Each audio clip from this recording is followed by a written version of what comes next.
بسم اللہ الرحمن الرحیم رب زدنی علما۔ محترم بھائیو، عزیز ساتھیو،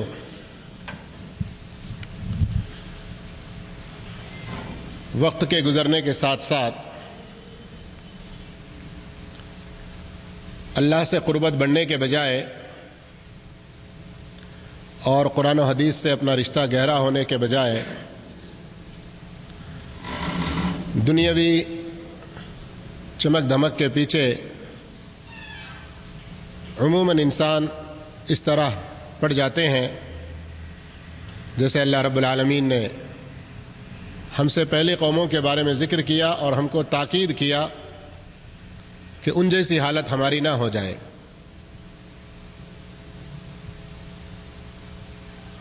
سورہ حدید میں جو 27ویں پارے کی آخری سورت ہے، سورۃ الحدید، اس میں ایک آیت نازل ہوئی اور وہ ایمان والوں کے بارے میں۔ صحابہ اکرام کہتے ہیں ایمان والوں کو ڈانٹتے ہوئے، تنبیہ کرتے ہوئے یہ سب سے بڑی سخت آیت تھی جو اتری، تو ہم بہت زیادہ ڈر گئے اور کانپ گئے، بہت زیادہ ڈر گئے اور کانپ گئے۔ اور یہ وہی آیت ہے جس کا خلاصہ میں نے کچھ دیر پہلے ذکر کیا۔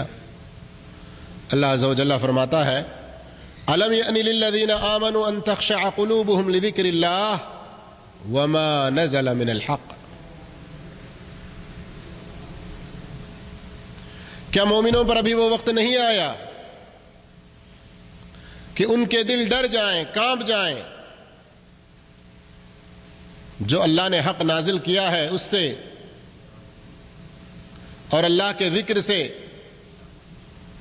ایسا کیوں نہیں ہوتا مومنوں کے دلوں میں کہ جب وہ اللہ کا ذکر سنتے ہیں، اللہ کی حق باتیں سنتے ہیں، تو کیوں ان پر کپکپی طاری نہیں ہوتی؟ کیوں ان کے اندر خشوع اور ڈر پیدا نہیں ہوتا؟ پھر اس کے بعد ہم سے پہلی امتوں کا ذکر فرمایا کہ تم ان لوگوں کی طرح نہ ہو جاؤ کہ جب نبوت کا زمانہ ان سے دور ہوا تو ان کے دل بھی بڑے سخت ہو گئے، ان کے دل بھی بڑے سخت ہو گئے۔ اور جب دل ایسے سخت ہونے لگیں، دنیا کی طرف ہماری خواہشات بڑھنے لگیں، اللہ سے قریب ہونے کے بجائے دور ہونے لگیں، تو میرے بھائیوں اس کا علاج بھی کرنا، اور اس علاج کو ہم میں سے ہر ایک مسلمان اختیار کرنا ضروری ہے۔ کس طرح سے؟ کہ ہم قرآن مجید کی تلاوت کریں، نبی کریم صلی اللہ علیہ وسلم کی سیرت طیبہ کو سنیں، اور اللہ کی عبادات اور اللہ رب العالمین کی عبادتوں میں بالخصوص فرائض کا زیادہ اہتمام کریں، اور ساتھ ساتھ نوافل کی پابندی کی بھی کوشش کریں۔ اور صحیح بخاری کی حدیث اس سے پہلے کئی مرتبہ ہم سن چکے ہیں کہ اللہ کی قربت حاصل کرنے کے لیے اللہ کے نزدیک سب سے زیادہ پسندیدہ چیز یہ ہے کہ اس کے فرائض کا اہتمام کیا جائے۔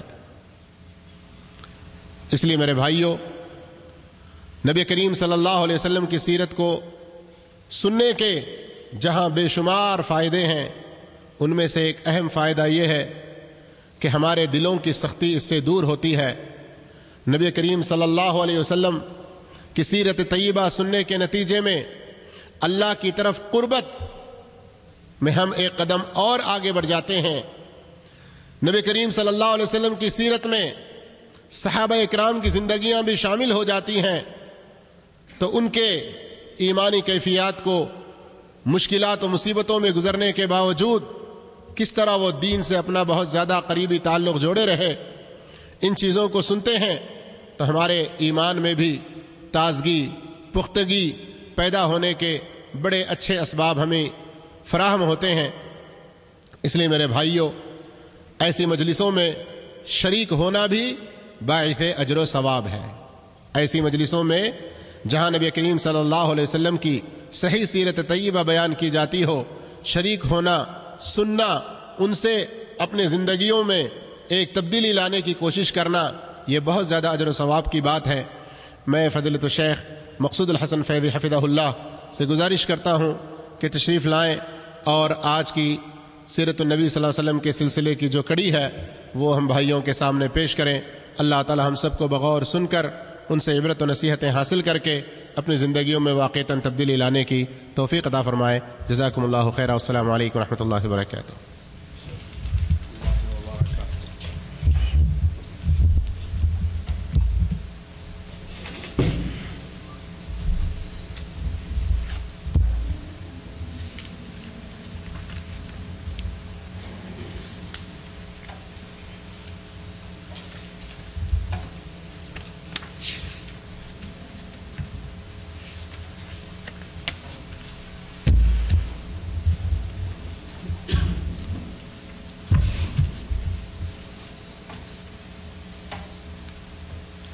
شیخ 1 بجے ہیں، کتنی 1 بجے ہیں، 2 بجے تک؟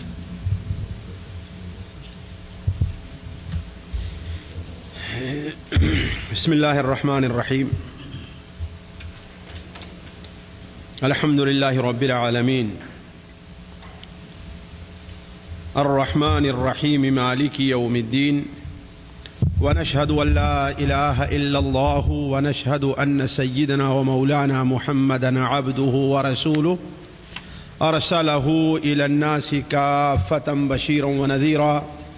أما بعد، فإن خير الحديث كتاب الله، وخير الهدي هدي محمد صلى الله عليه وسلم، وشر الأمور محدثاتها، وكل محدثة بدعة، وكل بدعة ضلالة، وكل ضلالة في النار. أعوذ بالله السميع العليم من الشيطان الرجيم. بسم الله الرحمن الرحيم. والذين تبوؤوا الدار والإيمان من قبلهم يحبون من هاجر إليهم ولا يجدون في صدورهم حاجة مما أوتوا ويؤثرون على أنفسهم ولو كان بهم خصاصة ومن يوق شح نفسه فأولئك هم المفلحون. سبحانك لا علم لنا إلا ما علمتنا إنك أنت العليم الحكيم. رب اشرح لي صدري ويسر لي أمري واحلل عقدة من لساني يفقه قولي واحلل عقدة من لساني يفقه قولي. عزیز ساتھیو، نبی کریم حضرت محمد مصطفیٰ صلی اللہ علیہ وسلم کی سیرت طیبہ کا جو مبارک تذکرہ چل رہا تھا، وہ حج اور دوسرے اسفار کی وجہ سے تقریباً 2 مہینہ یا اس سے کچھ کم منقطع رہا ہے۔ اس سے پچھلی مجلس میں ہم اور آپ کہاں تک پہنچے تھے اور آپ صلی اللہ علیہ وسلم کی سیرت طیبہ کا کیا مرحلہ بیان ہوا تھا، شاید وہ بھی لوگوں کے ذہن سے نکل گیا ہو، لیکن اختصار کے ساتھ یہ تو ہمیں اور آپ کو معلوم ہے کہ نبی کریم صلی اللہ علیہ وسلم سن 14 نبوی ماہ سفر کے آخر یا ربیع الاول کی شروع میں جمعرات یا جمعہ کی شب مدینہ منورہ سے نکلے تھے، مکہ مکرمہ سے نکلے تھے، اور شمال کا راستہ جو مدینہ منورہ کی طرف جاتا تھا اس طرف رخ کرنے کے بجائے آپ نے جنوب کا راستہ اختیار کیا اور مکہ مکرمہ کی آبادی سے چند ہی کلومیٹر فاصلے پر ایک پہاڑ تھا جسے جبل ثور کہا جاتا تھا. اس میں ایک دشوار گزار راستے کے بعد ایک غار پڑتی تھی. آپ صلی اللہ علیہ وسلم اپنے رفیق خاص حضرت ابوبکر صدیق رضی اللہ تعالی عنہ کے ساتھ اس میں جا کر کے 3 دن تک ٹھہرے رہے. 3 دن تک آپ صلی اللہ علیہ وسلم اس لیے ٹھہرے رہے کہ اگر آپ سیدھا راستہ اختیار کرتے ہیں تو قریش آپ کا پیچھا ضرور کریں گے، لیکن جب 3 دن تک آپ انہیں نہ ملیں گے تو معاملہ تھوڑا سا ٹھنڈا ہوگا اور وہ یہ بھی سمجھ جائیں گے کہ اب ہماری پکڑ سے نکل چکے ہیں اور کہیں دور جا چکے ہیں، لہذا آپ کا پیچھا کرنا چھوڑ دیں گے. تو 3 دن کے بعد اتوار کی شب نبی کریم صلی اللہ علیہ وسلم حسب وعدہ حضرت ابوبکر رضی اللہ تعالیٰ عنہ، حضرت ابوبکر کے غلام عامر ابن فہیرہ اور ایک رہنما جسے عبداللہ العریقط یا ارقط کہا جاتا ہے، اس کو لے کر کے نبی کریم صلی اللہ علیہ وسلم اس غار سے نکلے. اور اس میں بھی بجائے اس کے کہ وہاں سے آپ شمال کا راستہ لے، نہیں، آپ صلی اللہ علیہ وسلم نے جنوب غرب کا راستہ لیا جو سمندر جدہ کی طرف جاتا ہے، اور وہاں سے تقریباً 80 کلومیٹر کا چکر لگا کر کے آپ عثمان کے پاس پھر اس راستے پر آئے جو مدینہ منورہ جاتا ہے. لیکن آپ اس راستے پر چلے نہیں بلکہ اس کو مشرق کی طرف اور جنوب طرف پھر کاٹا اور پھر اس طریقے سے آگے بڑھے. ایسے ہی اس راستے سے دائیں بائیں ہوتے ہوئے 1 ہفتے کی، ان 3 دن کو چھوڑ کر کے 1 ہفتے کی کے مسلسل سفر کے بعد آپ صلی اللہ علیہ وسلم قبا پہنچ گئے. قبا پہنچنے کی تاریخ 12 ربیع الاول یا 8 ربیع الاول بتائی جاتی ہے. ستمبر کی 20 تاریخ اور سن 622 میلادی تقریباً تھا کہ آپ صلی اللہ علیہ وسلم دوپہر کے وقت قبا میں پہنچے. لیکن یہاں تک بات اختصار کے ساتھ جو آپ کے سامنے ذکر کی گئی تھی، اور اس وقت وعدہ کیا گیا تھا کہ اس سفر حج میں، اس سفر ہجرت میں نبی کریم صلی اللہ علیہ وسلم کے جو تقریباً 11-12 دن صرف ہوئے ہیں، ظاہر بات ہے بہت سے عجیب و غریب واقعات پیش آئے ہوں گے، بہت سے حالات سے آپ کو دوچار ہونا پڑا ہوگا، کہیں پریشانیاں بھی، اس لیے کہ آج کے سفر کے طریقے سے کوئی ہوائی جہاز یا تیز رفتار ٹرینوں اور گاڑیوں کا سفر نہیں تھا، نہ ہی ایسے آرام دہ اس وقت راستے بنے ہوئے تھے، اور نہ ہی جگہ جگہ ہر 2-4-6 کلومیٹر کے بعد پیٹرول پمپ تھا کہ لوگ اور وہاں پر کمرے بنے ہوئے کرائے پر لے کر کے آرام کریں. ایسی صورتحال نہیں تھی. اس وقت کا سفر بڑا مشکل تھا. تو دلچسپی کے لیے اور معلومات کے لیے بھی اس سفر کے اندر کچھ عجائب اور غرائب جو پیش آئے ہیں وہ میں آپ کے سامنے اختصار کے ساتھ رکھنا چاہتا ہوں. دیکھیے، پہلی چیز جو اس میں سب سے غریب ہے اور عجیب ہے اور جس نے مجھ جیسے چھوٹے طالب علم کو بڑا متاثر کیا ہے، وہ حضرت ابوبکر صدیق رضی اللہ تعالی عنہ اور آپ کے اہل و عیال کا موقف ہے.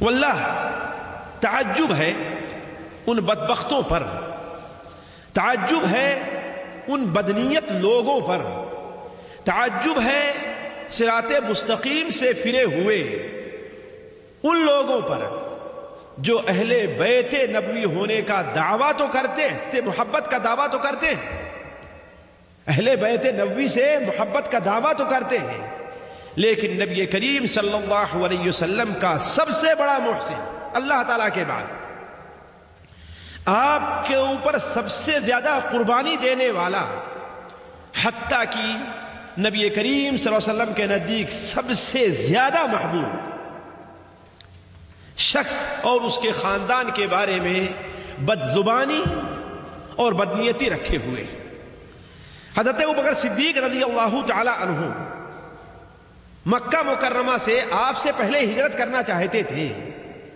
لیکن نبی کریم صلی اللہ علیہ وسلم نے آپ کو روک دیا کہ نہیں، ہو سکتا ہے قریب ہی مجھے بھی ہجرت کی اجازت مل جائے تو تمہیں میرے ساتھ چلنے کا موقع رہے گا۔ کیوں؟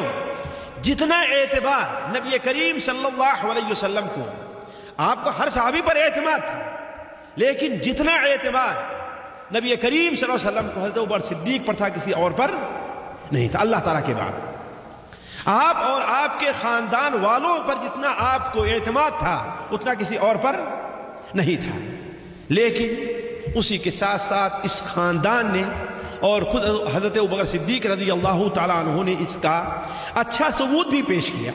اس کی مثال میں دو ایک دیتا ہوں۔ صحیح بخاری شریف میں حضرت عائشہ رضی اللہ تعالیٰ عنہ کا بیان ہے کہ جب نبی کریم صلی اللہ علیہ وسلم سفر ہجرت کے لیے تیار ہوئے اور آپ کے ساتھ میرے والد ابوبکر صدیق رضی اللہ تعالیٰ عنہ بھی تھے، تو ہم نے آپ کے لیے بہتر سے بہتر اور اچھے سے اچھا اور کافی سے زیادہ کافی جو سامان ہجرت ہو سکتا تھا ہم نے وہ تیار کیا۔ اس میں ایک برتن میں تو آپ کے لیے کھانے کی چیز رکھی اور ایک برتن میں آپ کے لیے کچھ پینے کو سامان رکھا گیا۔ جب سامان تیار کر دیا گیا تو دیکھا یہ گیا کہ اسے باندھنے کے لیے کوئی رسی نہیں مل رہی ہے، اس لیے کہ بسا اوقات کام جلدی میں جو ہوتا ہے، پہلے سے انسان اگر اس کے لیے تیار نہ ہو، جب کام جلدی میں ہوتا ہے تو آپ لوگ سفر کرتے ہیں، آپ لوگوں کو اندازہ ہوگا کہ بسا اوقات بڑی چھوٹی چیز رہتی، معمولی سے رہتی ہے، لیکن وہ بڑی ضروری رہتی، وہ نہیں ملتی ہے۔ تو حضرت اسماء رضی اللہ تعالی عنہا جو حضرت عائشہ سے بڑی تھی اور ان کی بہن تھی، حضرت ابوبکر کی بیٹی تھی، انہوں نے حضرت ابوبکر صدیق رضی اللہ تعالی عنہ سے کہا کہ ابو جان کسی رسی کا انتظام کریں تاکہ اس کا منہ باندھ دیا جائے، لیکن حضرت ابوبکر صدیق نے کہا تاخیر کی اب گنجائش نہیں ہے، وہ پٹا جسے تو اپنے سر پر رکھتی ہے یا اپنے کمر میں باندھتی ہے اسے نکال اور اسے دو حصوں میں پھاڑ کر کے ایک حصے سے کھانے کا توشہ اور ایک حصے سے پانی کا توشہ باندھ دے۔ اسی دن سے ان کا لقب ذات النطاقین پڑ گیا۔ حضرت اسماء کا لقب کیا پڑ گیا ہے؟ ذات النطاقین، دو پٹے والی، یعنی اپنی کمر میں باندھنے کے لیے کوئی چیز اس کی پرواہ نہیں ہے، قیمتی ہے یا غیر قیمتی اس کی پرواہ نہیں ہے، نبی کریم صلی اللہ علیہ وسلم کا سامان تیار ہونا چاہیے۔ یہی حضرت اسماء رضی اللہ تعالی عنہا ہیں، وہ خود بیان کرتی ہیں مستدرک حاکم میں اور مسند احمد کے اندر مروی ہے کہ جب حضرت ابوبکر صدیق رضی اللہ تعالیٰ عنہ نبی کریم صلی اللہ علیہ وسلم کے ساتھ رخصت ہوئے تو اس وقت ان کے پاس 5000 یا 6000 درہم تھے، 5000 یا 6000 درہم تھے، اور آپ جان سکتے ہیں اس وقت کے لحاظ سے ایک اچھی رقم تھی، ایک بڑی رقم تھی۔ ایک درہم میں ایک بکری ملتی رہی ہوگی اس وقت، اگر آدھے درہم میں تو کم سے کم ایک درہم میں ایک بکری ملتی رہی ہوگی۔ 5000 یا 6000 ان کے پاس جمع پونجی تھی۔ حضرت ابوبکر صدیق رضی اللہ تعالیٰ عنہ نے اپنے گھر والوں کے لیے، اپنے بیوی بچوں کے لیے، اہل و عیال کے لیے ان میں سے ایک درہم بھی نہیں چھوڑا، ایک درہم بھی نہیں چھوڑا، سارا کا سارا اٹھایا اور نبی کریم صلی اللہ علیہ وسلم کی خدمت کے لیے اسے وقف کر دیا۔ جب رخصت ہو گئے، چلے گئے، حضرت اسماء کو معلوم ہے کہ کہاں ٹھہرے تھے، لیکن اپنے دادا سے بھی نہیں بتاتی۔ ان کے دادا ابو قحافہ جو ابھی تک مسلمان نہیں ہوئے تھے، اس لیے فتح مکہ کے موقع پر مسلمان ہوئے ہیں، ابھی تک مسلمان نہیں ہوئے تھے، وہ دلاسا دینے کے لیے، صبر دلانے کے لیے اپنے بیٹے کے گھر میں آتے ہیں، اپنی بہو اور اپنی پوتیوں سے کہتے ہیں کہ ابو بکر خود تو گیا ہی ہے، مجھے لگ رہا ہے کہ تم لوگوں کے لیے کوئی سامان چھوڑ کر کے نہیں گیا ہے۔ ایک تو ایسے تمہیں پریشان کیا کہ خود جا چکا ہے، اور دوسری پریشانی یہ ہے کہ تمہارے خرچ کے لیے کوئی سامان نہیں رکھا ہے۔ لیکن عورت ہونے کے باوجود یہ ہمت دیکھیے ساتھیوں، یہ جذبہ دیکھیے۔ حضرت اسماء نے کہا کہ دادا جان، ابو جان نے ہمارے لیے بہت کچھ چھوڑا ہے۔ یہ نہیں کہا کہ بہت مال چھوڑا ہے، کیا کہا؟ بڑا خیر چھوڑ کر کے گئے ہیں۔ اللہ پر توکل اور نبی کریم صلی اللہ علیہ وسلم کی خدمت سے بڑھ کر کے خیر اور کیا ہو سکتا ہے ساتھیوں؟ یہ نہیں کہا کہ بڑا مال چھوڑ کر کے گئے ہیں، کیا کہا؟ بڑا خیر چھوڑ کر کے گئے، ہمارے لیے بہت کچھ چھوڑ کر کے گئے۔ حضرت اسماء کہتی ادھر دوسرے لوگ انہیں باتوں میں مشغول کیے ہوئے تھے کہ میں چھوٹے چھوٹے کنکڑ کو لیا اور ایک کپڑے میں باندھ کر کے اس جگہ پر رکھ دیا جہاں حضرت عمر صدیق اپنا مال رکھا کرتے تھے۔ پھر اس کے بعد میں اپنے دادا کا ہاتھ پکڑتی ہوں کہ دادا جان آئیے میں دکھاتی ہوں، ہمارے ابو جان نے ہمیں بغیر کچھ دیے نہیں رخصت ہوئے ہیں۔ لے جا کر کے اس پر کپڑا موٹا سا ڈال دیا تاکہ انہیں اندازہ نہ ہو پائے کہ یہ سونے چاندی کے سکے ہیں، سونے چاندی کے ٹکڑے ہیں یا کہ کنکڑیاں ہیں۔ لے جا کر کے اس پر ہاتھ ان کا رکھتی ہیں کہ یہ دیکھیے ابو جان ہمارے لیے بہت کچھ چھوڑ کر کے گئے ہیں۔ تو حضرت ابو قحافہ کہا کرتے ہیں اگر یہ کچھ تمہارے لیے چھوڑ کر کے گئے ہیں تو یہ بہت اچھا ہے، کافی دنوں تو تمہارے یہ کام چلے گا۔ تو ساتھیوں اسی لیے میں کہتا ہوں کہ آل ابو بکر رضی اللہ تعالی عنہ کا آپ صلی اللہ علیہ وسلم کی سفر ہجرت کے موقع پر ان کا جو کارنامہ رہا ہے وہ بڑا ہی غریب اور عجیب رہا ہے۔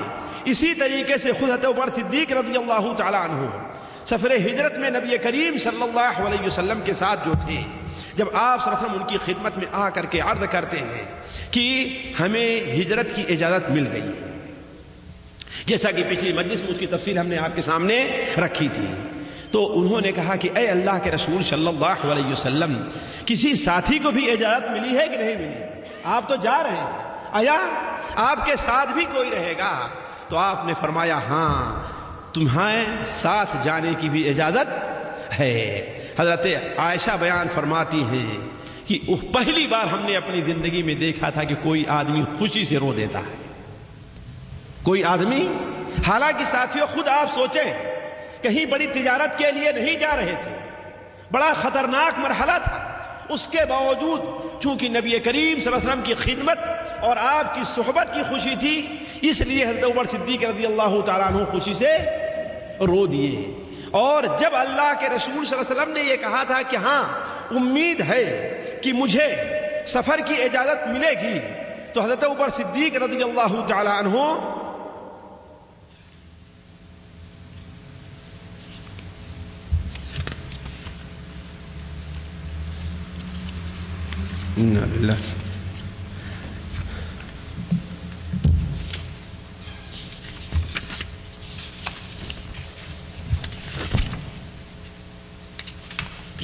نبی کریم صلی اللہ علیہ وسلم نے جب یہ بتایا تھا کہ ہاں ہمیں سفر کی اجازت ملنے والی ہے، تو حضرت ابوبکر صدیق رضی اللہ تعالیٰ عنہ اسی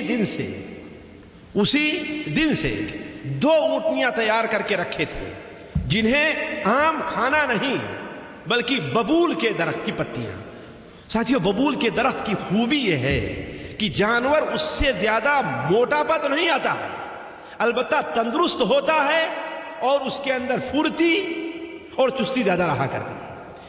اچھا، اور اگر کچھ گلہ وغیرہ کھلائیں تو اس سے چربی پیدا ہوتی ہے، اور چربی جس میں پیدا ہوگی تو جانور کیا ہوگا؟ فربا تو ہو جائے گا لیکن سست رہے گا۔ تو حضرت عمر صدیق کیا کیا کرتے تھے؟ گلے وغیرہ دانا وغیرہ نہیں کھلاتے، کیا کھلاتے تھے؟ ببول کے پتے کھلا کر کے 2 اونٹنیوں کو خوب اچھی طریقے سے موٹا کیا اور تیار کیا تھا کہ نبی کریم صلی اللہ علیہ وسلم کے ساتھ نکلے گی۔ اسی طریقے سے حضرت ابوبکر کی ہمت دیکھیے کہ جب رات کو غار کے پاس پہنچ چکے، صرف اشارہ کرتے ضرور اس لیے پچھلے دس میں بیان کیا تھا، جب غار کے دہانے پر پہنچے ہیں، رات ہے، دکھائی نہیں دے رہا، اور یا تو ساتھیوں یہ سفر کے آخر کا واقعہ ہے، اور یا ربیع الاول کے بالکل ابتدائی، اور جانتے ہیں کہ یہ دونوں مرحلے کیا ہیں؟ اندھیرے پن کے، اس لیے کہ شروع میں 1، 2، 3 تاریخ کو بھی شروع میں کیا رہتا ہے؟ تھوڑی دیر کے لیے چاند رہا اور پھر ڈوب جایا کرتا ہے، اور سفر کے آخر میں بھی چاند اندھیرا تاریکی رہا کرتی ہے، تاریکی تھی، اس تاریکی کے باوجود آپ اوپر لے کر کے آپ صلی اللہ علیہ وسلم کو چڑھے، اور جب غار میں داخل ہونا ہوا تو آپ نے کہا کہ اے اللہ کے رسول صلی اللہ علیہ وسلم، آپ یہیں پر رک جائیے، ٹھہر جائیے، میں اندر جا کر کے دیکھوں۔ تو اندر گئے، اور اندر انہیں جتنے سوراخ ملے ہیں، ہر سوراخ کے اندر نبی کریم صلی اللہ علیہ وسلم کی حفاظت کے لیے کوئی لکڑی نہیں ڈالی، کوئی کپڑا پہلے نہیں ڈالا، پہلے اپنی انگلیوں کو ڈال کر کے آزمایا ہے کہیں زہریلا جانور تو نہیں ہے کوئی۔ ساتھیوں، یہ قربانی واللہ میں کہتا ہوں دنیا کی تاریخ میں نہیں مل سکتی آپ کو۔ کوئی محبوب جو صحیح محبت کرتا ہے اپنے محبوب سے، کوئی بھی محبت کرنے والا اتنی قربانی نہیں دے سکتا۔ 1-2 منٹ کے جذبات ہوں، جیسے کوئی کسی کے لیے خودکشی کر لیتا ہے، جذبات ہوں، یہ الگ بات ہے، ورنہ صحیح محبت کرنے والا دنیا میں ایسی کوئی آپ کو مثال نہیں ملے گی جو نبی کریم صلی اللہ علیہ وسلم کے لیے اتنی بڑی قربانی یا اپنے محبوب کے لیے اتنی قربانی دے رہا ہو۔ اور یہیں پر نہیں ہے ساتھیوں، حضرت عمر صدیق رضی اللہ عنہ کو پورے سفر ہجرت میں جس قدر پریشانی لاحق تھی، اپنی ذات کے لیے نہیں، اس لیے کہ ان کا تو کوئی دشمن تھا ہی نہیں، اصل پریشانی کس کے لیے تھی؟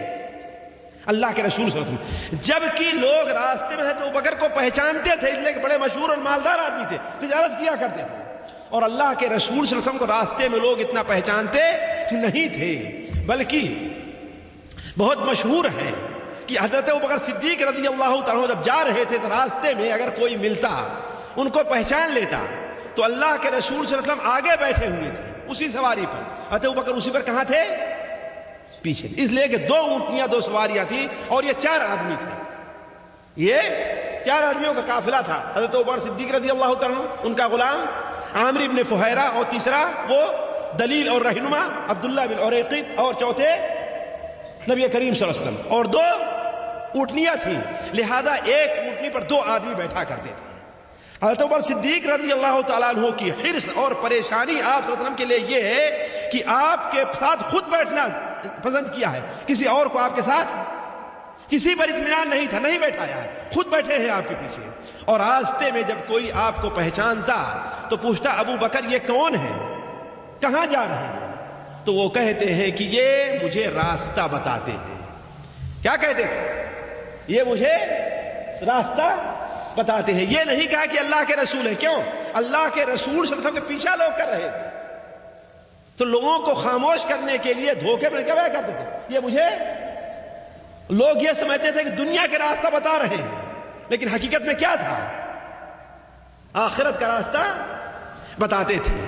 اسی طریقے سے حضرت اسماء رضی اللہ عنہ طبرانی کبیر وغیرہ کے اندر ہے کہ نبی کریم صلی اللہ علیہ وسلم تو جس رخ پر چلے جا رہے ہیں، اللہ کا ذکر کرتے، نماز پڑھتے چلے جا رہے ہیں، لیکن حضرت ابوبکر صدیق رضی اللہ تعالی عنہ بسا اوقات اتر کر کے آپ کے آگے آگے چلا کرتے تھے، پھر یاد آتا کہیں پیچھے سے کوئی نہ رہا تو آپ کے پیچھے چلا کرتے تھے، تھوڑی دور تک آپ کے پیچھے چلے، پھر خطرہ ہوتا تھا کہیں آگے آپ کے کوئی موجود نہ ہو دشمن، تو آپ آگے چلا کرتے تھے۔ یہی راستہ جتنی دیر سوار نہیں ہوتے تھے، یہی طریقہ حضرت عمر صدیق کا مدینہ منورہ پہنچ دیتا تھا۔ اور اس کا ذکر ہے خود سراقہ ابن مالک جس نے آپ کا پیچھا کیا تھا، آپ کو حضرت ابوبکر کو گرفتار کرنے کے لیے، اس نے خود بیان کیا، جیسا کہ بخاری شریف میں ہے، وہ بیان کرتا ہے کہ جب میں اتنا قریب پہنچ گیا کہ نبی کریم صلی اللہ علیہ وسلم کے قرآن پڑھنے کی آواز سن لوں، اتنا قریب پہنچا تو میں کیا دیکھتا تھا کہ نبی کریم صلی اللہ علیہ وسلم دائیں بائیں کہیں نہیں دیکھ رہے ہیں، آپ سیدھے ایک طرف جدھر رکے کیے جا رہے ہیں۔ البتہ ابو بکر اگر آپ کے پیچھے بیٹھے بھی ہوئے ہیں تو کبھی آگے دیکھتے ہیں، کبھی دائیں طرف کہیں بائیں طرف، برابر کثرت سے وہ ادھر ادھر التفات کرتے جا رہے ہیں۔ اور ساتھیوں، سفر ہجرت میں حضرت ابو بکر صدیق کی جو خدمت کا جو سب سے بڑا ثبوت ملتا ہے وہ ذرا آپ توجہ دیں گے میرے ساتھ کہ صحیح بخاری شریف میں ہے، اور یہ قصہ بڑا لمبا ہے، بڑا لمبا قصہ ہے۔ وہ کسی موقع سے اگر آپ کو ملے تو صحیح بخاری کے ترجمے میں پڑھ لیا۔ برا ابن عازب بیان کرتے ہیں، وہ بیان کرتے ہیں کہ حضرت عمر صدیق جب مدینہ منورہ آ گئے تھے کافی دنوں کے بعد، ہمارے یہاں آ کر کے کوئی سامان خریدا، وہ لے جانے لگے تو میرے ابو نے کہا کہ نہیں، یہ میرا بیٹا آپ کے گھر سامان پہنچا دے گا، لیکن شرط یہ ہے کہ آپ ہجرت کا واقعہ پورا اس سے بیان کر دیں۔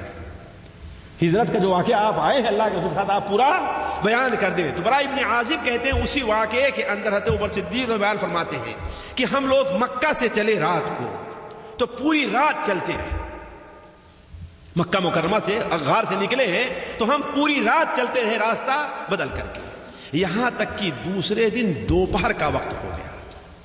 دوسرے دن دوپہر کا وقت، ساتھیوں اتنی دیر میں جب ہم نے اندازہ لگایا تو 120 کلومیٹر کی مسافت طے کی ہے آپ صلی اللہ علیہ وسلم نے۔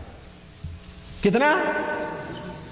اونٹ پر ساتھیوں، پیدل چل کر کے، سواری پر نہیں، شام کو رات کسی وقت نکلے، پوری رات چلتے رہے اور صبح کو چلتے رہے، یہاں تک کہ جب دوپہر کا وقت قریب ہوا تو آپ صلی اللہ علیہ وسلم کے اوپر جب تکان کے آثار ظاہر ہونے لگے تو حضرت عمر صدیق رضی اللہ عنہ فرماتے ہیں کہ اے اللہ کے رسول صلی اللہ علیہ وسلم تھوڑی دیر آرام کر لیں۔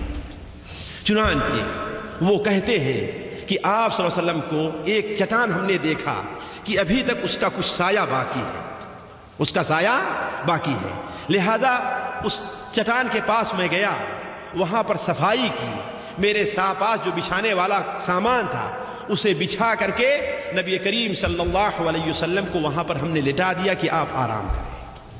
لیکن سوچیں، وہی سفر حضرت ابو بکر نے بھی کیا تھا کہ نہیں کیا تھا؟ عمر میں دونوں کی کوئی خاص فرق نہیں تھا، 2 سال 3 سال کا فرق تھا۔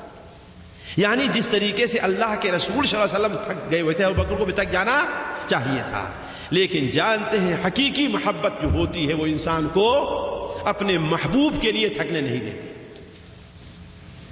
حقیقی جو محبت ہوتی ہے، آپ اندازہ کیے ہوں گے کہ بچہ بیمار رہتا ہے، ماں اس کے ساتھ جاگتی رہتی، تھکی رہتی ہے، جب بچہ تھوڑی دیر کے لیے سو جاتا ہے تو ماں سوتی نہیں ہے، کچھ کام ہے، بچے نے گندا کر دیا ہے، اس کی صفائی کرنا ہے، یا اس کے لیے دودھ ہے، اس کے فیڈر، یعنی جو بھی دوسرا کام رہتا ہے وہ جلدی سے اس میں کیا کرتی ہے؟ بچے کے دوبارہ بیدار ہونے سے پہلے اسے نپٹا لینا چاہتی ہے۔ حالانکہ وہ بھی جیسے بچہ آرام کا وہ بھی اور آرام کی محتاج ہے، لیکن بچے کی محبت میں ایسے حضرت عمر صدیق رضی اللہ تعالیٰ عنہ بھی تھکے تھے، لیکن نبی کریم صلی اللہ علیہ وسلم کو لٹا دیا۔ لیکن 2 باتیں یہ تھی کہ ابو بکر کو لیٹنے نہیں دیا، آرام کرنے نہیں دیا۔ ایک بات تو یہ ہے کہ اگر ہم کہیں سو جائیں اور دشمن پہنچ آئے تو ہم اس کا جواب کیا دیں گے اللہ تعالیٰ کو؟ لہذا آپ صلی اللہ علیہ وسلم کو سلا دیا اور اپنے دور ہٹ کر کے راستے کی نگرانی کرنے لگے، کہیں سے کوئی کچھ آ تو نہیں رہا ہے۔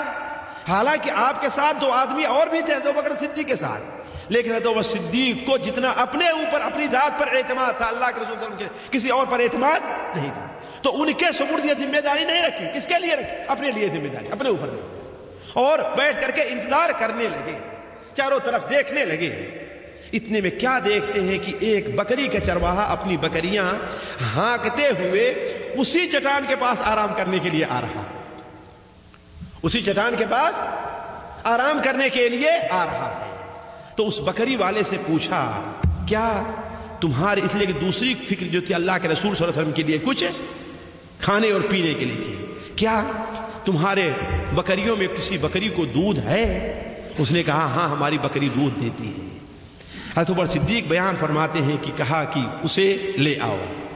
اور اسے لے آنے کے بعد اس سے کہا پہلے اس کے تھن کو اچھی طریقے سے صاف کرو، پھر اس کے بعد کہا اپنے ہاتھ کے اچھی طریقے سے، ایسے حدیث میں ہے کہ ہاتھ کو ایک دوسرے پر ہوتا نا صاف کرنا رہتا تھا، ایسے اپنے ہاتھ کو صاف کرو۔ اس کے بعد جو برتن تھا اس میں نبی کریم صلی اللہ علیہ وسلم کے لیے دودھ دہایا، اور دودھ لا کر کے کھڑے ہیں نبی کریم صلی اللہ علیہ وسلم کے بیدار ہونے کا انتظار کر رہے ہیں۔ حالانکہ خود بھی آرام کے محتاج ہیں ساتھیوں، لیکن خود آرام نہیں کیے، آپ کے بیدار ہونے کا انتظار کر رہے ہیں۔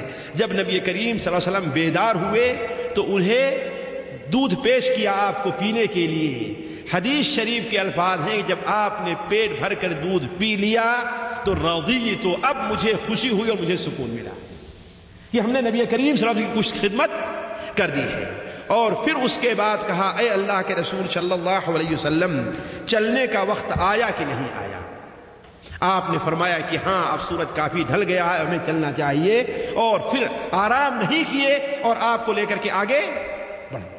ساتھیوں اس طریقے سے ابو بکر صدیق رضی اللہ تعالیٰ عنہ نبی کریم صلی اللہ علیہ وسلم کی عجیب و غریب خدمت کس طریقے سے کرتے رہے، اگر اس کا ذکر سیرت کی کتابوں سے ڈھونڈ کر کے نکلا بڑا لمبا ہو جائے گا، لیکن ہم نے صرف دو ایک چیزیں آپ کے لیے بطور مثال کے پیش کی ہیں تاکہ آپ اندازہ لگائیں کہ آج جو بدبخت قوم حضرت ابوبکر کو گالی دیا کرتی ہے نعوذ باللہ من ذالک، ان کا اٹھنا بیٹھنا ہی، بلکہ صبح جب ہوتی ہے تو صبح کو جیسے آپ اللہ تعالیٰ کا ذکر کرتے ہیں، وہ بدبخت حضرت ابوبکر کو گالیاں دیا کرتے ہیں، وہ اپنے کو مسلمان کہلانے کیسے حقدار ہیں، نبی کریم صلی اللہ علیہ وسلم کے امتی ہونے کے کیسے حقدار بنتے ہیں، آپ سے محبت کا دعویٰ کس طریقے سے کس منہ سے کیا کرتے ہیں، شرم نہیں آتی ان کو نعوذ باللہ من ذالک؟ یہ اس بات کی دلیل ہے ساتھیوں کہ میں کہتا ہوں وہ اسلامی فرقہ نہیں ہے بلکہ اسلام کے مخالف ایک فرقہ ہے۔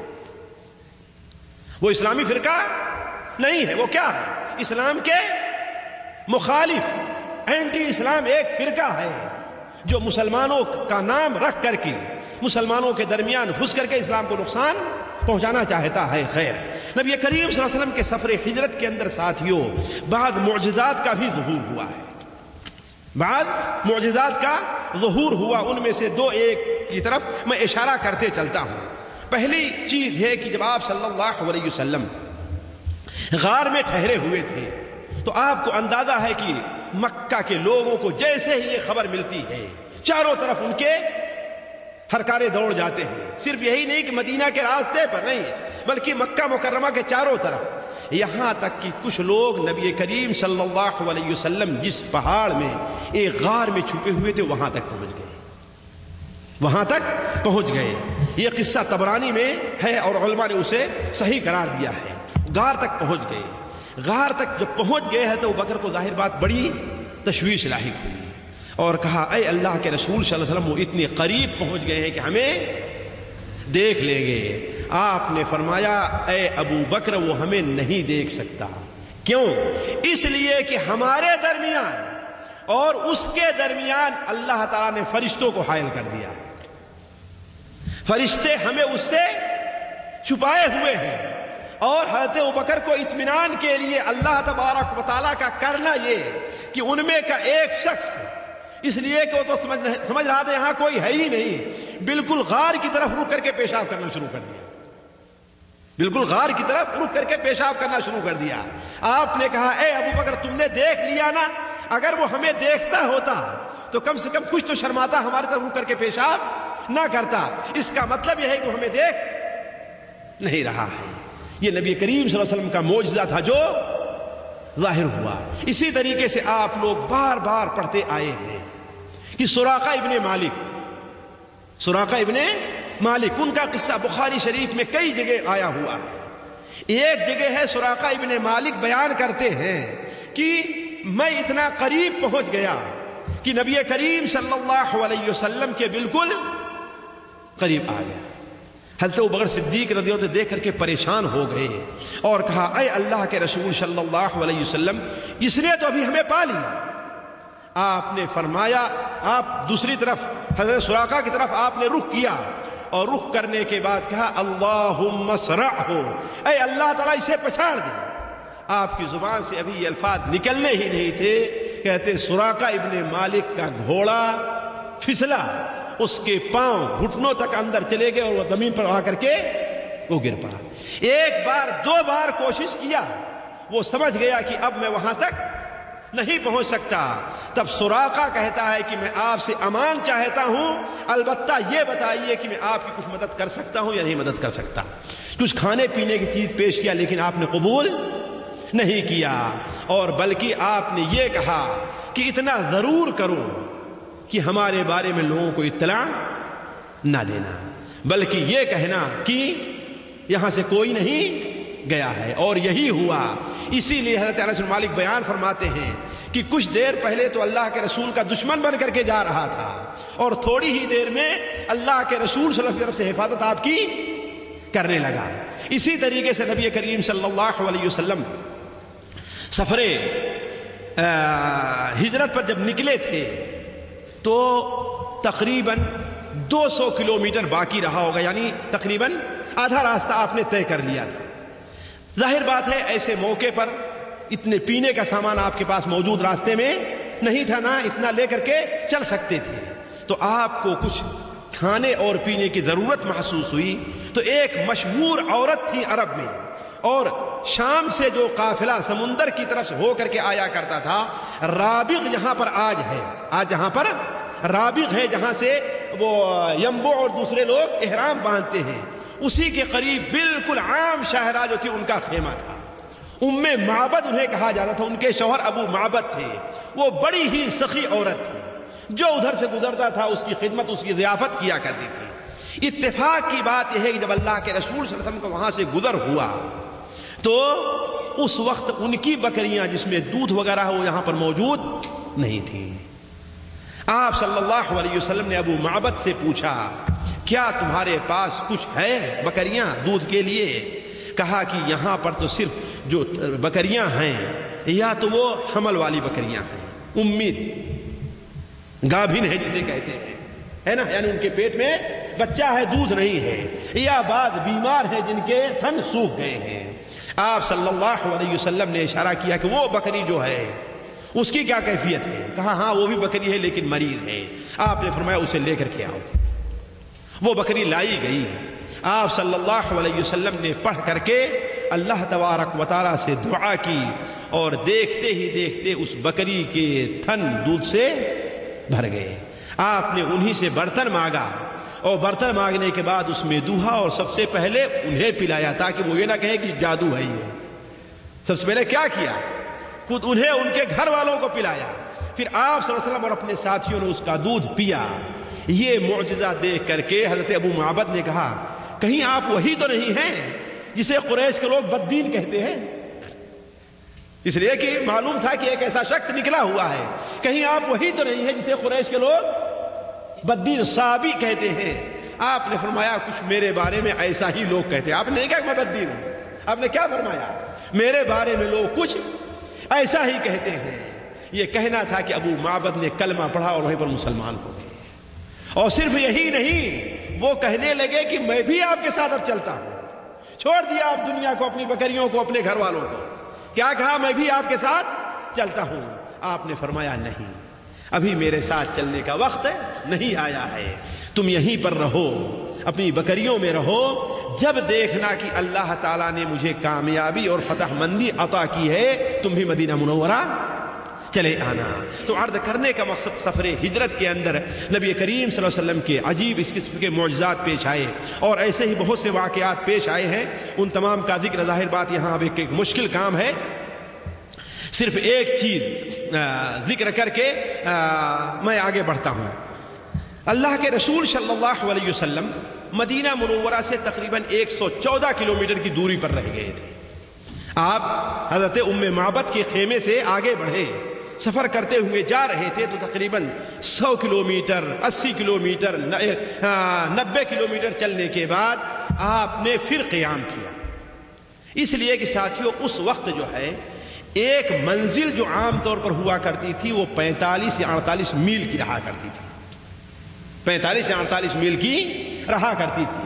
تو آپ صلی اللہ علیہ وسلم ہو سکتا ہے ایک منزل اور چلے ہوں تو آپ کو آرام کرنے کی ضرورت محسوس ہوئی ہو، آپ آرام کے لیے ٹھہرے، اور دونوں جو اونٹنیاں آپ کے ساتھ تھیں وہ اونٹنیاں ظاہر بات ان کو بھی کچھ کھانا پینا چاہیے نا، تو آپ کے جو ساتھی تھے دونوں یعنی عبداللہ ابن اوریقط اور عامر ابن فہیرہ، وہ دونوں اونٹنیاں لے کر کے کہیں ان کے چارے یا پانی کے انتظام میں چلے گئے، لیکن جو وقت طے تھا کہ ہاں اس وقت ہمیں یہاں سے چلنا ہے وہ اونٹنیاں واپس نہیں پہنچ سکی۔ ظاہر بات ہے ایسا موقع تھا کہ تاخیر مناسب نہیں۔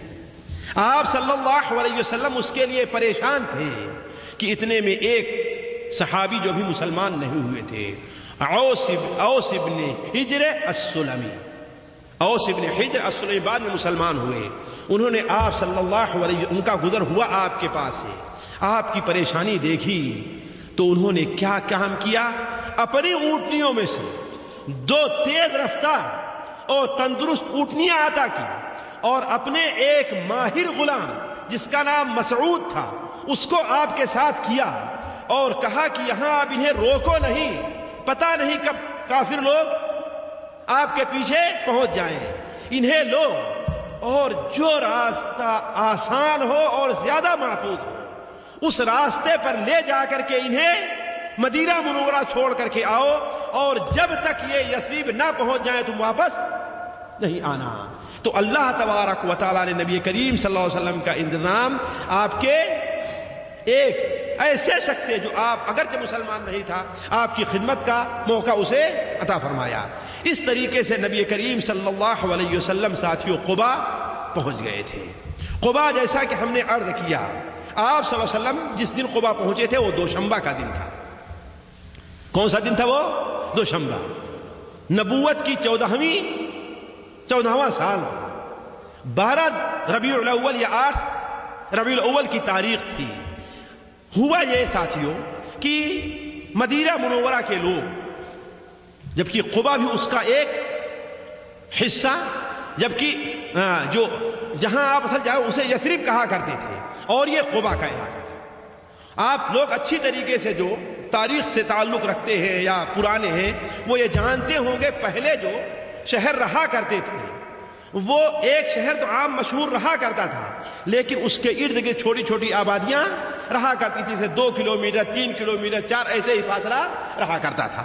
تو قباء جو ہے مدینہ منورہ سے 5 کلومیٹر 3 میل سے پہلے تھا، یہ بھی انصار ہی کی آبادی تھی اور قبیلے اوس کے لوگ زیادہ یہاں پر آباد تھے۔ اور مدینہ منورہ میں آپ جانتے ہیں انصار کے 2 قبیلے تھے، ایک اوس اور ایک خزرج۔ خزرج سے نبی کریم صلی اللہ علیہ وسلم کا خاص تعلق تھا، کیوں؟ اس لیے کہ آپ کے والد کا ننیھال کہاں تھا؟ قبیلے خزرج میں تھا۔ اسی لیے آپ دیکھیں گے شروع میں بیعت عقبہ اولا اور ثانیہ کے موقع پر خزرج کے لوگ زیادہ تھے اوس کے مقابلے میں، اس لیے کہ کچھ اس طریقے سے خاندانی طور پر تعلق کی بنیاد پر بھی وہ لوگ آگے بڑھ کر کے اسلام قبول کیے ہیں۔ تو آپ صلی اللہ علیہ وسلم کے بارے میں جب اطلاع ملی تو قباء کے لوگ ہوں یا یثرب کے لوگ ہوں، ادھر ادھر آبادی کے لوگ آپ کا انتظار بڑی بے صبری کے ساتھ کرتے تھے، یہاں تک کہ بخاری شریف وغیرہ روایات میں آتا ہے کہ آپ صلی اللہ علیہ وسلم کے انتظار میں، اس لیے کہ ان کو معلوم ہو گیا تھا کہ آپ اپنے گھر سے جمعہ کے دن نکل گئے ہیں، یعنی جمعرات کے بعد جو رات آتی ہے جمعہ کی شب اس رات کو آپ نکل گئے ہیں۔ اور عمومی طور پر مدینہ منورہ مکہ مکرمہ سے یثرب آنے کے لیے 7 دن 8 دن کا وقت لگا کرتا تھا، لیکن چونکہ آپ 3 دن غار ثور میں رک گئے تھے اور ویسے بھی آپ راستہ بدل کر کے آیا کرتے تھے، اس لیے تیز چلنے کے باوجود آپ کو مکمل 8 دن لگے ہیں، اس میں 3 دن وہ لے لیجئے۔ تو انصار نے جو اندازہ لگایا کہ آپ کو اس سے پہلے پہنچنا چاہیے، اس سے 2-4 دن پہلے پہنچنا چاہیے، لہذا جب ان کے اندازے کے مطابق جو دن ہوا تھا وہ کیا کرتے تھے کہ سارے کے سارے لوگ تقریباً یا ان کے مرد لوگ اپنا ہتھیار لے کر کے مدینہ منورہ سے باہر قباء سے باہر آ کے آپ کا انتظار کیا کرتے تھے، اور جب دیکھتے تھے کہ اب دھوپ تیز ہو گئی ہے، اس لیے کہ جانتے اس علاقے میں ستمبر میں دھوپ تیز ہوا کرتی ہے، دھوپ تیز رہا کرتی ہے. جب دھوپ تیز ہو جایا کرتی تھی ناقابل برداشت تو مایوس ہو کر کے اپنے گھر واپس چلے آیا کرتے تھے. 1 دن 2 دن 3 دن 4 دن ایسا ہوتا رہا. ہوا یہ کہ دوشنبہ کا دن جس دن آپ کی آمد تھی، لوگ عادت کے مطابق اپنے گھر سے نکلے اور جا کر کے آپ کا انتظار کرتے رہے. لیکن جب انتظار کرتے کرتے دھوپ تیز ہو گئی تو مایوس ہو کر کے اپنے گھر واپس چلے آئے. اسی درمیان جو یہود وہاں پر آباد تھے انہوں نے اپنے گھروں کے پاس گڑھی نما چھوٹے چھوٹے قلعے بنا کر کے رکھے تھے. گڑھی نما چھوٹے چھوٹے قلعے بنا کر کے انہوں نے رکھے تھے. ایک یہودی قلعے پر چڑھتا ہے کسی ضرورت سے اوپر چڑھتا ہے تو چونکہ یہود کو بھی معلوم ہو گیا تھا کہ یہ لوگ کسی آدمی کا انتظار کر رہے تھے. روز آنا ایک تو چرچا تھا آپ کی آمد کا کہ آپ آ رہے ہیں، مدینہ مکہ مکرمہ سے نکل چکے ہیں، لہذا یہ خبر یہود کو ہی پہنچ چکی تھی. تو وہ شخص کسی ضرورت سے اوپر چڑھتا ہے تو کیا دیکھتا ہے کہ دور سے 3-4 آدمیوں کا ایک قافلہ آ رہا ہے اور قبا کی طرف بڑھ رہا ہے. تو وہ یہ سمجھا کہ یہ وہی لوگ ہیں جس کا انتظار انصار کیا کرتے ہیں. لہذا وہ بے خودی میں وہی اوپر ہی سے چیختا ہے یا معاشر العرب، اور بعض روایات میں یا بنی قیلہ، اے قیلہ کی اولاد، اے عرب کے لوگوں، وہ جس کا تم انتظار کر رہے تھے تمہارا نصیب تو ادھر سے آ رہا. کہا اس کا یہ آواز لگانا تھا کہ قبا کے اور یثرب کے خصوصاً مسلمان ہتھیار لے کر کے آگے بڑھتے ہیں اور حرہ سے پہلے، قبا سے پہلے ہی جا کر کے نبی کریم صلی اللہ علیہ وسلم کا استقبال کر لیتے ہیں. ساتھیو، آپ صلی اللہ علیہ وسلم دوپہر کے وقت قبا میں داخل ہوئے مسلمانوں کے ساتھ آ کر کے، اور آپ نے وہاں پر بنو عمرو بن عوف کے ہاں قیام فرمایا. کس کے ہاں؟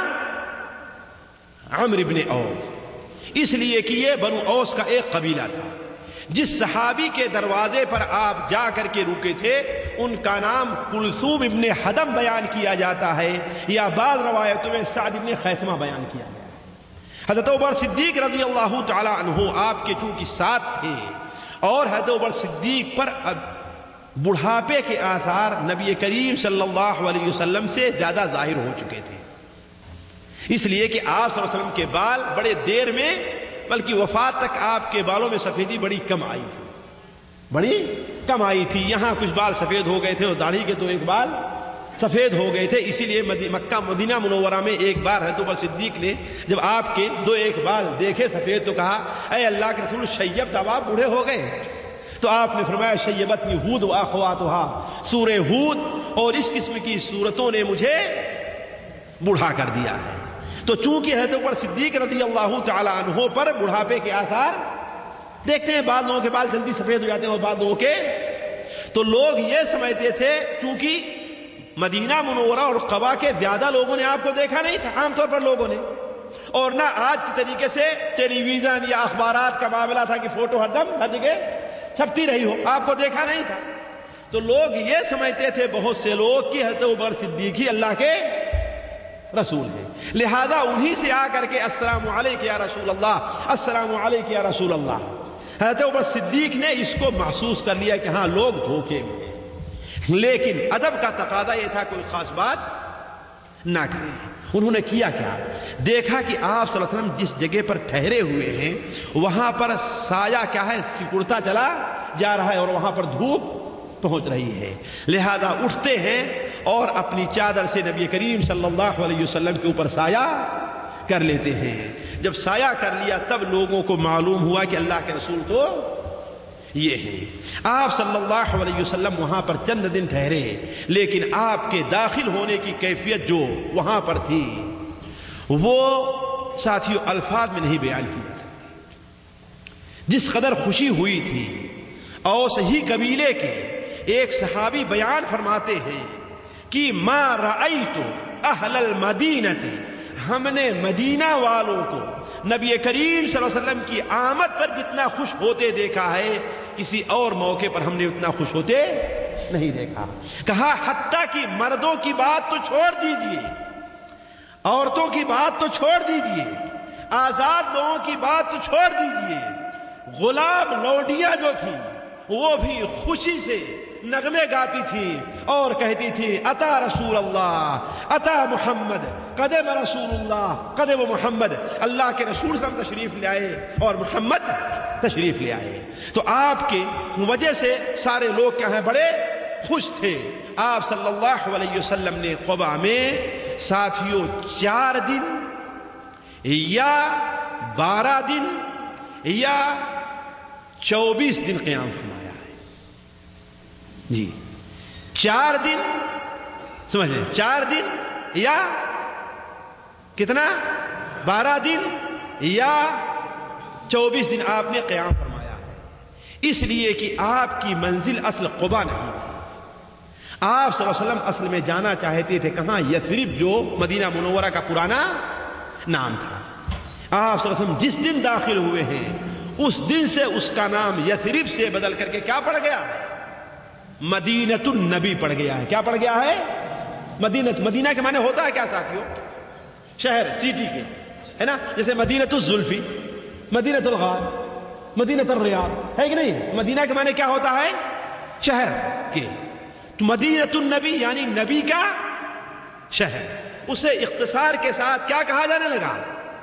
المدینہ۔ اور قرآن مجید میں اس کا نام المدینہ وارد ہے نا؟ ما کان لأہل المدینہ، ما کان لأہل، حالانکہ اس کا نام طابہ بھی ہے، طیبہ بھی ہے، اس کے اور بھی متعدد نام، لیکن قرآن مجید میں اللہ نے اس کا نام کیا رکھا ہے؟ منافقین کے ذکر میں تو اس کا نام یثرب ذکر کیا ہے کہ نہیں؟ یثرب ذکر کیا ہے نا؟ لیکن یہاں پر بطور فضیلت کے ذکر اس کا نام کیا ذکر کیا ہے؟ المدینہ، ہے نا؟ المدینہ۔ منافقین کی زبان پر یا اہل یثرب لا مقام لکم، منافقین کی زبان پر اسے یثرب کہا ہے، لیکن اللہ تبارک جہاں پر اس کے فضل، اس کی اہمیت بیان کے اس کو نام کیا رکھا ہے؟ المدینہ رکھا ہے۔ آگے موقع ملا تو بتاؤں گا کہ یثرب کا معنی کیا ہے اور اللہ کے رسول نے کیوں اسے بدل دیا تھا۔ تو کہنے کا مطلب آپ صلی اللہ علیہ وسلم کی آخری منزل کہاں تھی؟ یثرب تھی، جہاں بنو نجار کے لوگ جو خزرج سے تھے اور آپ کے ساتھ ان کا خاندانی رشتہ تعلق تھا، وہاں پر تھے، آپ کو وہاں جانا تھا۔ تو آپ صلی اللہ علیہ وسلم یہاں پر 4 دن یا 12 دن یا 24 دن ٹھہرے۔ اس درمیان میں نبی کریم صلی اللہ علیہ وسلم نے اسلام میں سب سے پہلی مسجد کی بنیاد رکھی۔ اسلام مسجد حرام اس سے پہلے بھی تھی، مسجد اقصی اس سے، لیکن اسلام میں سب سے پہلے کس مسجد کی بنیاد رکھی گئی ہے؟ قباء میں، جسے آج مسجد قباء کہا جاتا ہے۔ یہ مسجد قرآن مجید میں اس مسجد کی اور اس مسجد کے پاس رہنے والوں کی تعریف کی گئی ہے۔ قرآن مجید میں اس مسجد کی اور اس مسجد کے ارد گرد رہنے والوں کی تعریف کی گئی ہے۔ چنانچہ اللہ تعالیٰ فرماتا ہے لمسجد، جی قاری صاحب اس کے بعد کیا ہے؟ اسس علی التقوی، لمسجد اسس علی التقوی احق ان تقوم فیہ رجال یحبون ان یتطہروا واللہ یحب المطہرین۔ وہ مسجد جس کی بنیاد تقوی پر رکھی گئی ہے، اس کی بنیاد میں ریا اور نمود کا کہیں گزر نہیں ہے، فخر و مباحات کا اس میں کوئی اثر نہیں ہے، تعصب اور فرقہ بندی کا وہاں پر کسی قسم کا گزر نہیں ہے۔ وہ مسجد صرف کس لیے رکھی گئی ہے؟ تقوی پر۔ یہ مسجد اولی بنیاد تھی طاعت گزاری کی، یہ مسجد اولی بنیاد تھی طاعت گزاری کی، صفا کی، صدق کی، تقوی کی اور پرہیزگاری کی۔ اللہ کے رسول صلی اللہ علیہ وسلم نے اپنے دست مبارک سے وہاں مسجد قباء جسے آج کہا جاتا ہے اس کی بنیاد رکھی ہے۔ اور یا تو آپ کے وقت ہی میں وہ بنیاد تیار ہو گئی اگر آپ نے 24 دن یا 14 دن قیام کیا تو، یا آپ نے بنیاد تو رکھ دی اور صحابہ کرام کے سپرد اس کی تعمیر اس کو سپرد کر دی اور آپ وہاں سے مدینہ کے لیے روانہ ہو گئے۔ یہی وہ مسجد ہے ساتھیوں۔ صحیح بخاری شریف میں ہے کہ نبی کریم صلی اللہ علیہ وسلم اس کی زیارت کثرت سے کیا کرتے تھے، بلکہ بعض روایات میں ہے کہ ہر ہفتے آپ اس کی زیارت کیا کرتے تھے۔ ہر ہفتے سنیچر کے دن، اور پیدل جایا کرتے تھے اس کی زیارت کے لیے آپ صلی اللہ علیہ وسلم۔ یہی وہ مسجد ہے جس سے متعلق نبی کریم صلی اللہ علیہ وسلم نے ارشاد فرمایا، سنن نسائی میں، سنن ابن ماجہ میں ہے کہ آپ صلی اللہ علیہ وسلم نے ارشاد فرمایا، جو اپنے گھر سے پاک صاف باوضو ہو کر کے نکلے، جو اپنے گھر سے تطہر پاک صاف اور باوضو ہو کر کے نکلے اور مسجد قباء آ کر کے نماز پڑھے تو اللہ تبارک و تعالی اسے پورے عمرے کا ثواب دیتا ہے، پورے عمرے کا ثواب دیتا ہے۔ یہ اس مسجد کی فضیلت ہے۔ یہ مسجد ساتھیوں علماء نے ناپا ہے کہ اس مسجد کی لمبائی تقریباً 67 ہاتھ تھی۔ اوسط درجے کے جو ہاتھ ہوتا تھا کتنی تھی؟ اس لیے کچھ میٹر وغیرہ گز وغیرہ نہیں چلتا تھا، کیا چلتا تھا؟ 67 ہاتھ کی تھی یہ مسجد۔ ساتھیوں میں اندازہ لگانے لگا اس لیے کہ ایک ہاتھ کا جو پیمانہ ناپا ہے لوگوں نے اسے تقریباً 62 یا 64 سینٹی میٹر قرار دیا۔ کتنا؟ 62 یا 64 سینٹی میٹر۔ تو گویا یہ مسجد کوئی چھوٹی نہیں تھی، تقریباً 35 سے 40 میٹر لمبی اور 35 سے 40 میٹر چوڑی رہی ہوگی، یعنی کوئی چھوٹی۔ اور ایک بات یہیں پر یہ بھی ذکر کرتے چلوں، جو فوائد میں ذکر کرنا چاہیے، شاید یاد نہ رہے میں بھول جاؤں، اللہ کے رسول صلی اللہ علیہ وسلم نے قباء پہنچنے کے بعد اپنے لیے جگہ کا انتظام نہیں کیا، اپنے ساتھیوں کے لیے جگہ کا انتظام نہیں کیا۔ سب سے پہلے کس کے بارے میں سوچا ہے؟ عبادت کے لیے ایک گھر بنایا جائے۔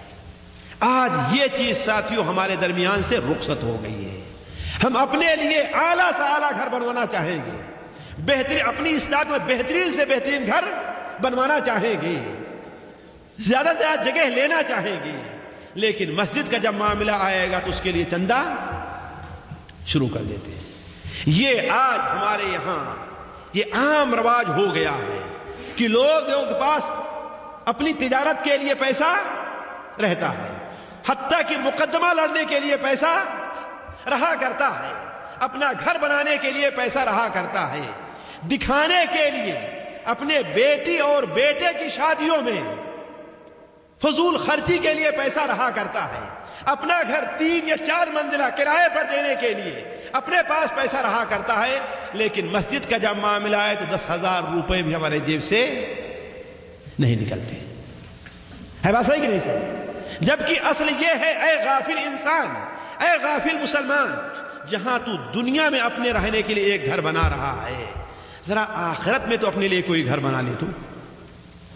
نبی کریم صلی اللہ علیہ وسلم کا ارشاد فرمایا، جو شخص ایک چڑیا کے بیٹھنے کی جگہ، گھونسلے کی جگہ کی برابر بھی دنیا میں مسجد بنائے گا، اللہ تعالیٰ اسے جنت میں اتنی جگہ دے گا۔ تو عرض کرنے کا مقصد، نبی کریم صلی اللہ علیہ وسلم نے وہاں پر مسجد قباء کی بنیاد رکھی اور اس کی تعمیر شروع ہوئی۔ اور جب جمعہ کا دن آیا ساتھیوں، یہ جمعہ کا دن 4 دن کے بعد آئے گا، اس لیے کہ پیر، منگل، بدھ، جمعرات اور جمعہ 5واں دن آئے گا، ہے نا؟ یا 12 دن کے بعد آئے گا یا 24 کے بعد۔ آپ صلی اللہ علیہ وسلم نے اپنے ننیحال کے لوگ بنو نجار کو اطلاع دی کہ اب اللہ کے رسول صلی اللہ علیہ وسلم تمہارے یہاں آنا چاہتے ہیں۔ تمہارے یہاں سے مسجد نبوی کا فاصلہ تقریباً 5 کلومیٹر ہے، 3 میل کا فاصلہ تقریباً بتایا جاتا ہے، 4.5 یا 5 کلومیٹر ہے۔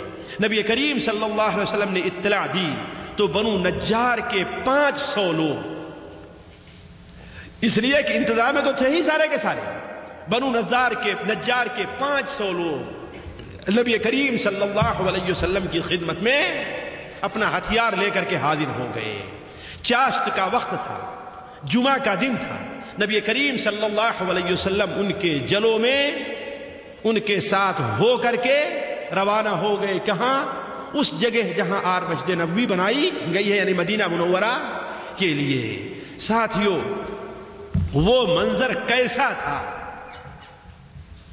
وہ کیا کیفیت تھی، میں یہ سمجھتا ہوں کہ دنیا کا بڑے سے بڑا ادیب بھی اسے اپنے الفاظ میں نہیں کھینچ سکتا. جو اس وقت مدینہ منورہ کا منظر تھا، بڑے سے بڑا ادیب بھی اسے اپنے الفاظ میں نہیں بیان کیا. سب سے بہترین تعبیر اس کی جو کی ہے وہ نبی کریم صلی اللہ علیہ وسلم کے خادم خاص انس بن مالک رضی اللہ تعالیٰ عنہ کی. مسند احمد وغیرہ میں ان کی حدیث ہے کہ نبی کریم صلی اللہ علیہ وسلم کی آمد کا جو دن تھا، آپ کا جو دن تھا، اس وقت مدینہ منورہ جس قدر منور ہو گیا تھا، مدینہ منورہ جس قدر روشن ہو گیا تھا اور جس قدر مدینہ منورہ خوبصورت لگ رہا تھا، ہم نے کسی اور دن نہیں دیکھا کہ اتنا خوبصورت.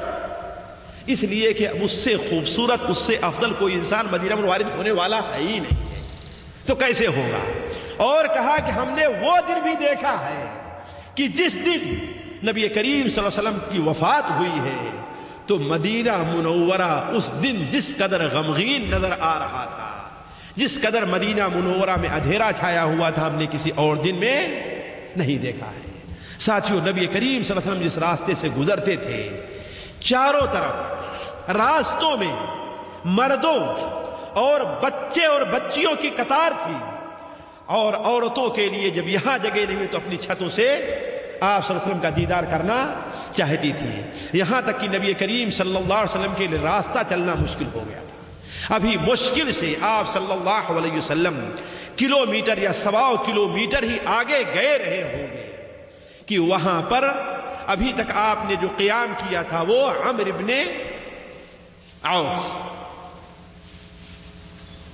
ابن عوف یا سالم عوف ابن عمرو کے قبیلے میں آپ نے قیام کیا تھا.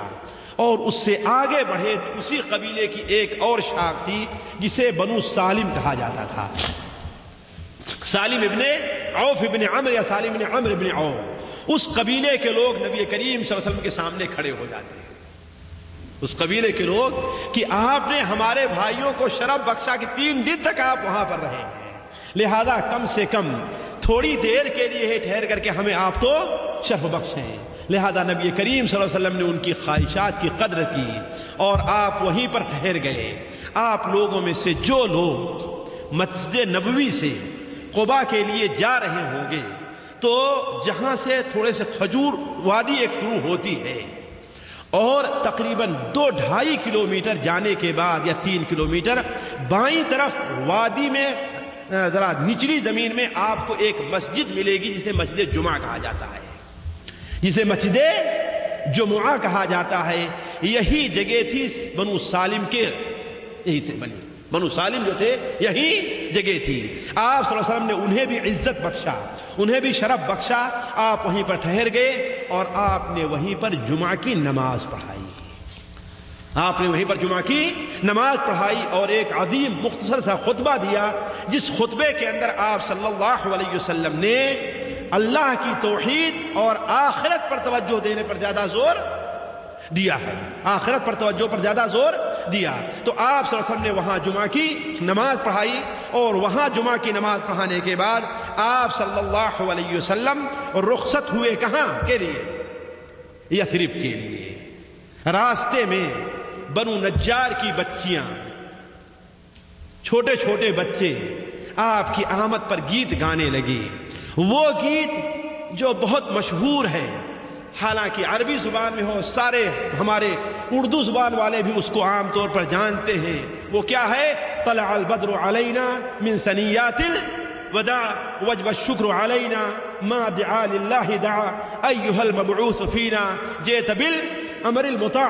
علامہ سلمان منصور پوری رحمہ اللہ اس کا ترجمہ ان الفاظ میں کہتے ہیں، وہ پہاڑیوں، ان پہاڑوں سے جو ہے سوئے جنوب 14ویں کا چاند ہے ہم پر چڑھا. ان پہاڑوں سے جو ہے سوئے جنوب 14ویں کا چاند ہے ہم پر چڑھا. کیسا عمدہ دین اور تعلیم ہے، شکر واجب ہے میرے اللہ کا، ہے اطاعت فرد تیرے حکم کی. ایھا المبعوث فینا جیت بالامر المطاع، ہے اطاعت فرد تیرے امر کی، بھیجنے والا ہے تجھ کو کبریا. تو کہنے کا مطلب کہ بچیاں گیت گاتی جا رہی تھیں. اور خصوصی طور پر جب آپ صلی اللہ علیہ وسلم بنو نجار کے علاقے میں پہنچ گئے تو وہاں کی چھوٹی چھوٹی بچیاں ان الفاظ میں گانے لگی کہ نحنو جوار من بنی نجار یا حبذا محمد المنجار، ہم بنو نجار کی چھوٹی چھوٹی بچیاں ہیں اور محمد صلی اللہ علیہ وسلم کو اپنے پاس آمد پر ہم انہیں خوش آمدید کہہ رہے ہیں۔ تو کہنے کا مطلب ہے ساتھیوں کہ وہ عجیب منظر تھا جب نبی کریم صلی اللہ علیہ وسلم داخل ہو رہے تھے، ہر ایک کی زبان پر مرحبا اور ہر ایک کی زبان پر یا رسول اللہ خوش آمدید کے الفاظ تھے۔ عورتیں بھی اپنے چھتوں پر چڑھ کر کے آپ کا دیدار کرنا چاہتی تھیں، مرد بھی تھے اور بچے بھی تھے۔ لیکن یہاں پر ایک مسئلہ اور بڑا اہم ہے ساتھیوں کہ ہر مسلمان کی خواہش تھی کہ نبی کریم صلی اللہ علیہ وسلم اس کے یہاں ٹھہر جائیں۔ یہاں پر نبی کریم صلی اللہ علیہ وسلم نے بڑی اہم حکمت اختیار کی ہے، بڑی اہم حکمت۔ وہ حکمت کیا ہے؟ آپ نے یہ نہیں کہا کہ میں کہاں ٹھہروں گا، آپ نے یہ تو بتایا کہ میں بنو نجار میں ٹھہروں گا۔ کیوں؟ اس لیے کہ بنو نجار سے آپ کا رشتہ رہا ہے۔ دوسرے کے یہاں جاتے تو کیا ہوتا؟ گویا کہ رشتہ آپ اس رشتے کا پاس لحاظ نہیں کر رہے ہیں، اور آپ جانتے ہیں یہ رشتہ اتنا قوی تھا کہ مکہ مکرمہ سے آپ کے خاندان والے لوگ یہاں پر آیا کرتے تھے۔ آپ کے والد کا انتقال بھی تقریباً یہی تھا، اور آپ کی والدہ کا انتقال مدینہ منورہ آئی تھی، یہاں سے واپس جا رہی تھی تو راستے مکان ابوا میں ہوا تھا، ہے کہ نہیں ہے؟ تو گویا آپ کے گھر والوں کا یہاں پر کیا تھا؟ بنو نجار میں آنا جانا رہا ہے۔ لہذا آپ صلی اللہ علیہ وسلم نے یہ تو بتا دیا کہ ہاں بھائی میں بنو نجار کے یہاں قیام کروں گا، لیکن بنو نجار کے گھر میں کس کے یہاں قیام کریں؟ یہ مشکل مرحلہ تھا۔ ہر آدمی جس کے گھر کے پاس سے آپ کا گزر ہوتا وہ آپ کو پیش کرتا کہ ہاں آئیے، ہماری جان بھی حاضر ہے آپ کے لیے، ہمارا مال بھی حاضر ہے، ہمارے گھر بھی حاضر ہے۔ لیکن آپ صلی اللہ علیہ وسلم نے اپنی زبان سے کسی کے ہاں ٹھہرنے کا اظہار نہیں کیا۔ کیوں؟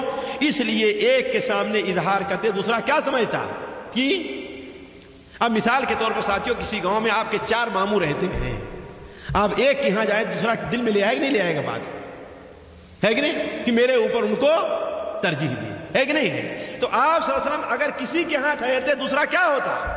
اپنے دل میں لے آتا۔ یہاں تک کہ صحابہ کرام بڑھ کر کے آپ کی اونٹنی کی نکیل پکڑ لیا کرتے تھے کہ آپ میرے گھر میں آئے ہیں، لیکن آپ فرماتے تھے دعوہا فإنہا مأمورا، اسے چھوڑ دو، یہ اللہ تعالیٰ کے حکم سے جہاں چاہے گی وہاں جا کر کے بیٹھ جائے گی۔ اللہ تعالیٰ کا جہاں اسے حکم ہوگا، جس کے گھر میں ہوگا، اس کا فائدہ کیا ہوا ساتھیوں؟